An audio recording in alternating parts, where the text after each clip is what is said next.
Second Chronicles, chapter 30. Hezekiah sent word to all Israel and Judah, and also wrote letters to Ephraim and Manasseh, inviting them to come to the temple of the Lord in Jerusalem and celebrate the Passover to the Lord, the God of Israel. The king and his officials and the whole assembly in Jerusalem decided to celebrate the Passover in the second month. They had not been able to celebrate it at the regular time because not enough priests had consecrated themselves and the people had not assembled in Jerusalem. The plan seemed right both to the king and to the whole assembly. They decided to send a proclamation throughout Israel, from Beersheba to Dan, calling the people to come to Jerusalem and celebrate the Passover to the Lord, the God of Israel. It had not been celebrated in large numbers according to what was written. At the king's command, couriers went throughout Israel and Judah with letters from the king and from his officials, which read, "People of Israel, return to the Lord, the God of Abraham, Isaac, and Israel, that he may return to you who are left, who have escaped from the land of the kings of Assyria.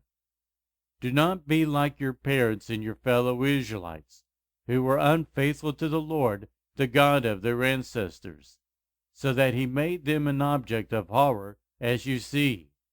Do not be stiff-necked, as your ancestors were. Submit to the Lord. Come to his sanctuary, which he has consecrated forever. Serve the Lord your God, so that his fierce anger will turn away from you. If you return to the Lord, then your fellow Israelites and your children will be shown compassion by their captors and will return to this land.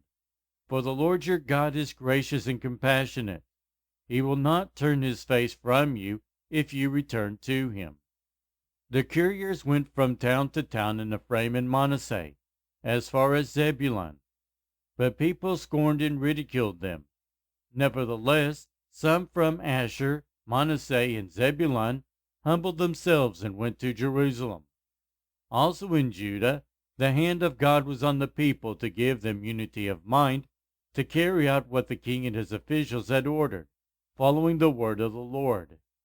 A very large crowd of people assembled in Jerusalem to celebrate the festival of unleavened bread in the second month. They removed the altars in Jerusalem and cleared away the incense altars and threw them into the Kidron Valley. They slaughtered the Passover lamb on the 14th day of the second month. The priests and the Levites were ashamed and consecrated themselves and brought burnt offerings to the temple of the Lord. Then they took up the regular positions as prescribed in the law of Moses, the man of God. The priests splashed against the altar the blood handed to them by the Levites. Since many in the crowd had not consecrated themselves, the Levites had to kill the Passover lambs for all those who were not ceremonially clean and could not consecrate their lambs to the Lord. Although most of the many people who came from Ephraim, Manasseh, Issachar, and Zebulun had not purified themselves, yet they ate the Passover contrary to what was written. But Hezekiah prayed for them, saying, "May the Lord, who is good, pardon every one who sets their heart on seeking God, the Lord, the God of their ancestors, even if they are not clean according to the rules of the sanctuary."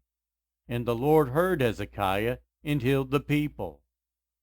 The Israelites who were present in Jerusalem celebrated the festival of unleavened bread for 7 days with great rejoicing, while the Levites and priests praised the Lord every day with resounding instruments dedicated to the Lord.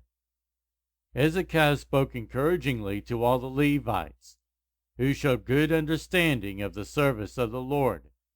For the 7 days they ate their assigned portion, and offered fellowship offerings and praised the Lord, the God of their ancestors. The whole assembly then agreed to celebrate the festival 7 more days. So for another 7 days they celebrated joyfully. Hezekiah king of Judah provided 1,000 bulls and 7,000 sheep and goats for the assembly. and the officials provided them with 1,000 bulls and 10,000 sheep and goats. A great number of priests consecrated themselves. The entire assembly of Judah rejoiced, along with the priests and Levites and all who had assembled from Israel, including the foreigners who had come from Israel, and also those who had resided in Judah. There was great joy in Jerusalem, for since the days of Solomon son of David, king of Israel, there had been nothing like this in Jerusalem. The priests and the Levites stood to bless the people, and God heard them, for their prayer reached heaven, his holy dwelling place.